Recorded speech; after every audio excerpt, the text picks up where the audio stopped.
Welcome back to the course Elementary Electrochemistry. In the previous class, we started discussing about Hittorf's rule and simultaneous determination of the transport number using some experimental methods. So, in the previous lecture, we talked about Hittorf's tube and we learned how to calculate how to determine the transport number of a cation using 3-chamber Hittorf's tube. So, today we are going to discuss about another method for the determination of transport number. So, this is called the moving boundary method. Moving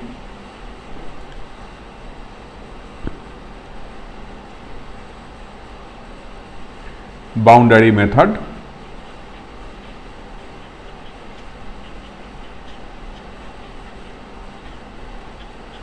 Moving boundary method of determination of transport number.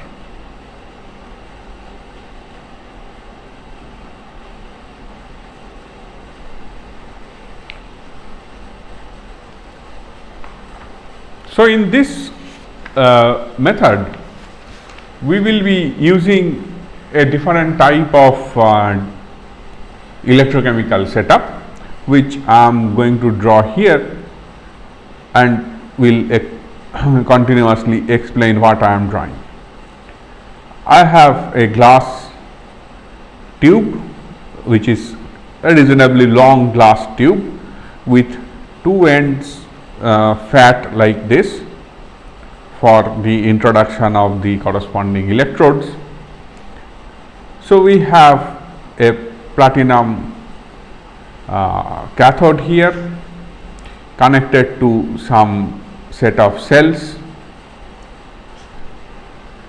and with a resistance where is like this, and this is platinum,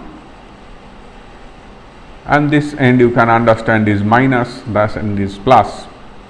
Then you have another electrode on this side which is made up of cadmium. It is anode and that is cathode. This is connected through a coulommeter, which you know as it is used to determine how much amount of electricity is passed.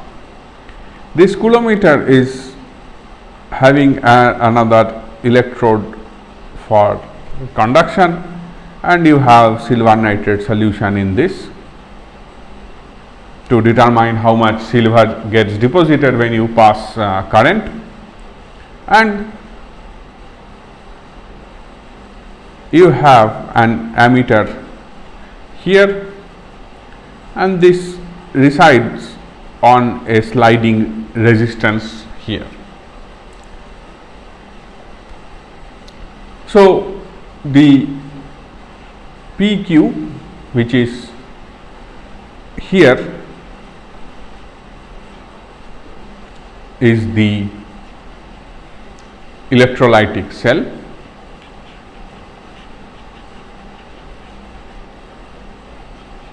in which we will be taking the solutions of different ionic compounds to determine the corresponding transport number.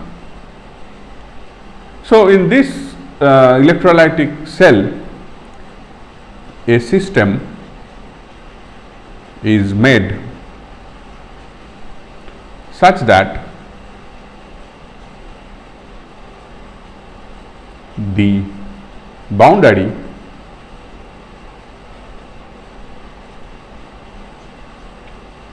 between the two ionic solutions is clearly visible,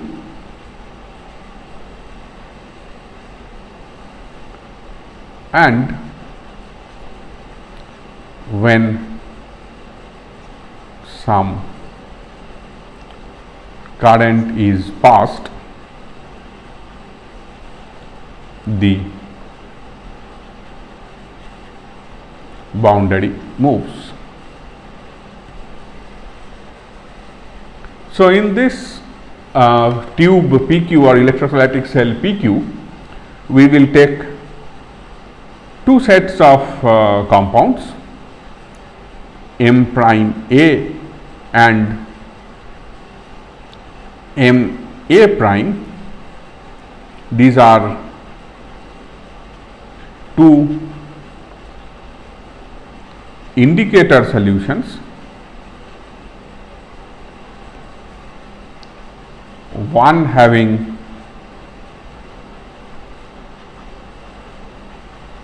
common anion with Q and other having a common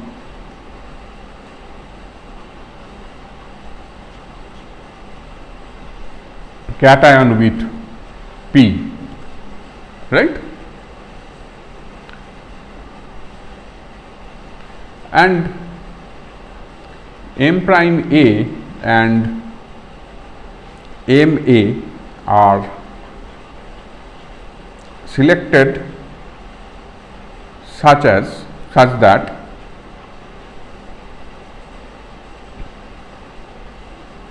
the speed of M prime is less than M and the speed of A prime is less than A. So, we have M A prime here and M prime A there, where M prime A is CdCl2 and M A prime is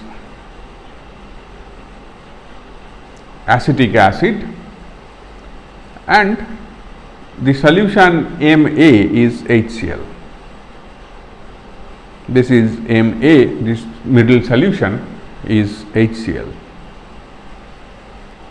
And in this particular case, Cd2 plus has lower speed than H plus and acetate anion, that is CH3 COO minus, has lower speed compared to Cl minus ion.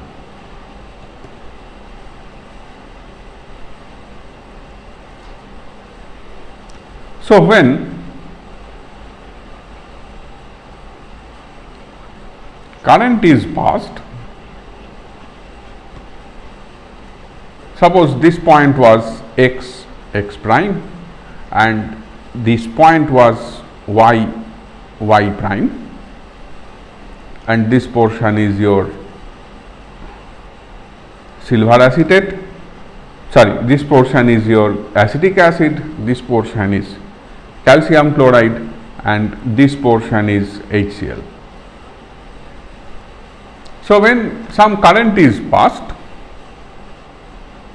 H plus ions move towards the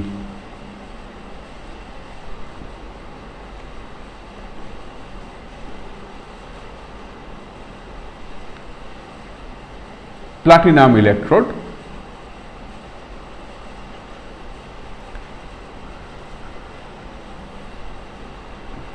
at a speed much faster than CD2 plus. As a result,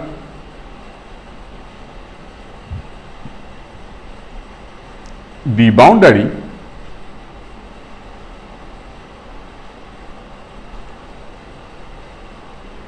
moves up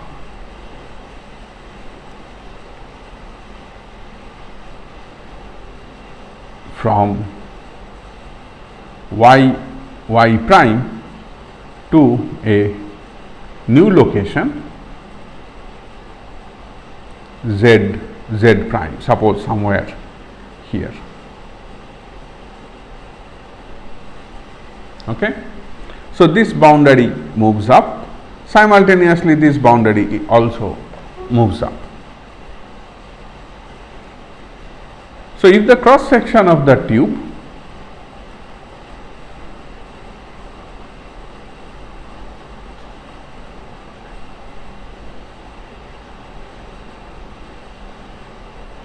is uniform,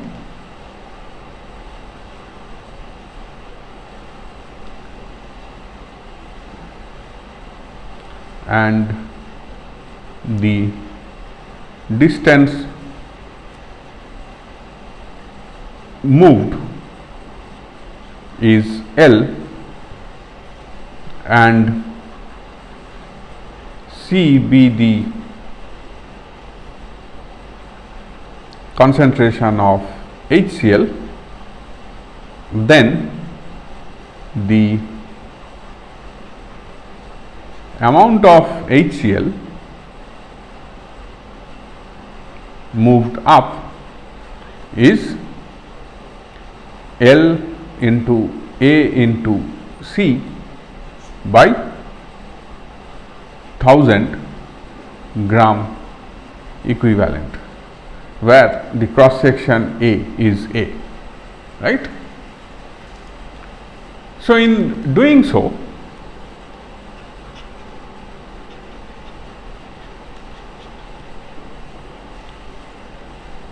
if Q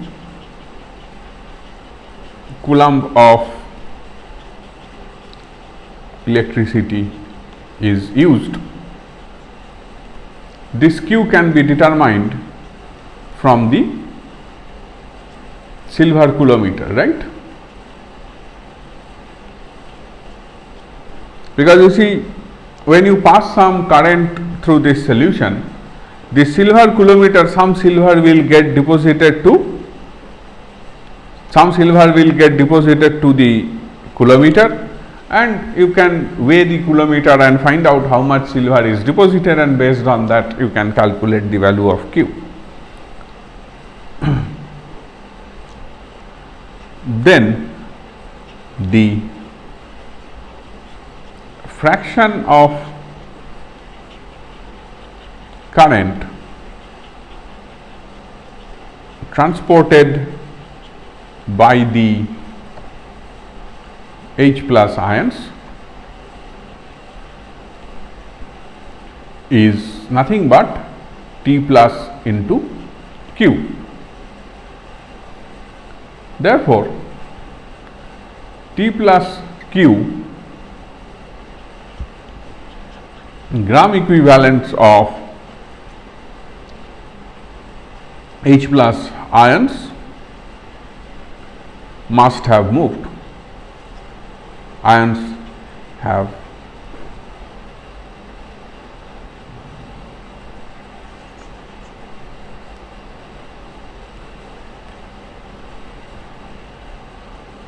T plus Q gram equivalent of H plus ions have moved.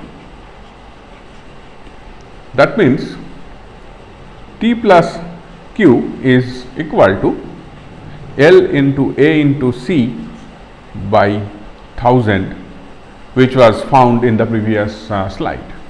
So, one can calculate T plus as LAC by 1000 Q. So, you can determine the transport number of H plus ions in this method. So, now you can understand that if I want to determine the transport number of Cu2 plus ions, we should have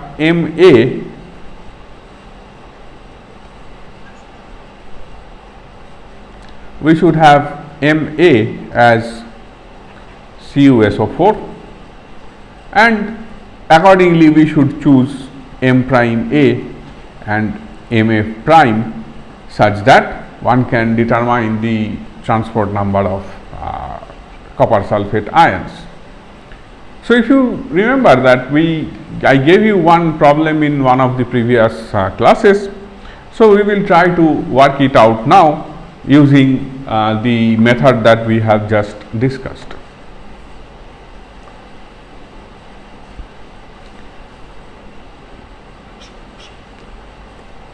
So, in the problem we said that after electrolysis,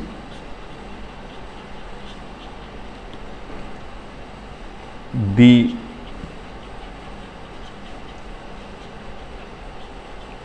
anode solution had number A 23.14 gram water and 0.236 gram of AgNO3. Now, we can calculate that the amount of AgNO3 that was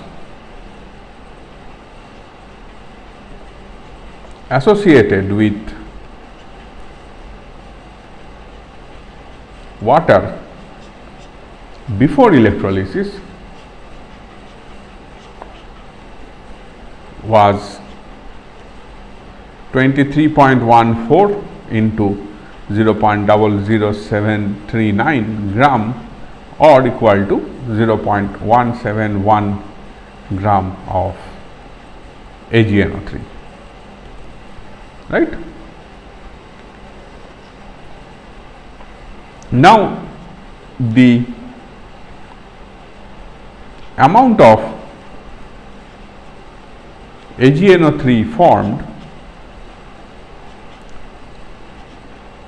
due to dissolution from the Ag electrode is Ag electrode during electrolysis is equal to 0.78 into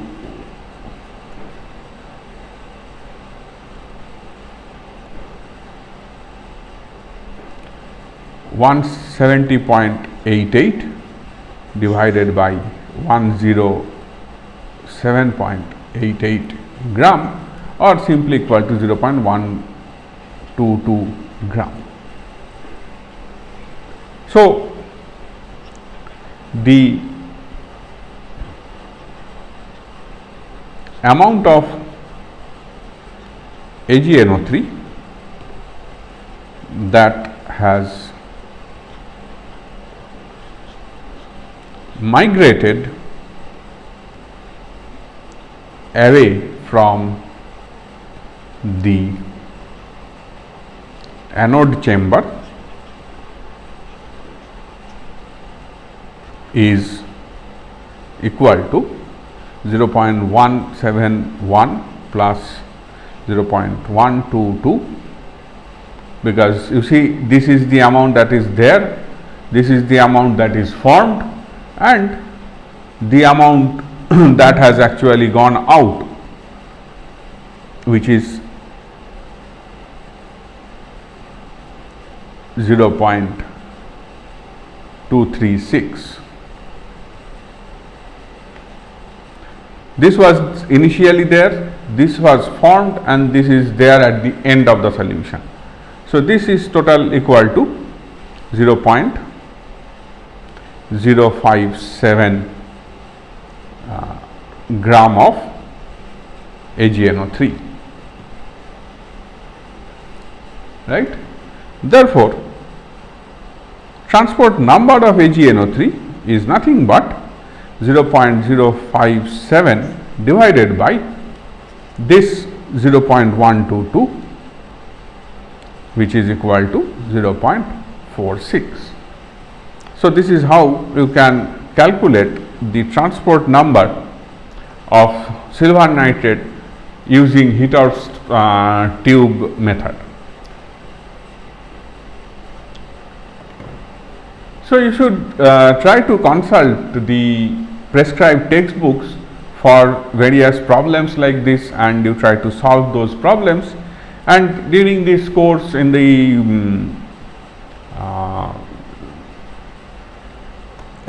weekly assignments, I will also give you some problems like this for you to solve and learn yourself. So, thank you very much. We will start from here in the next class.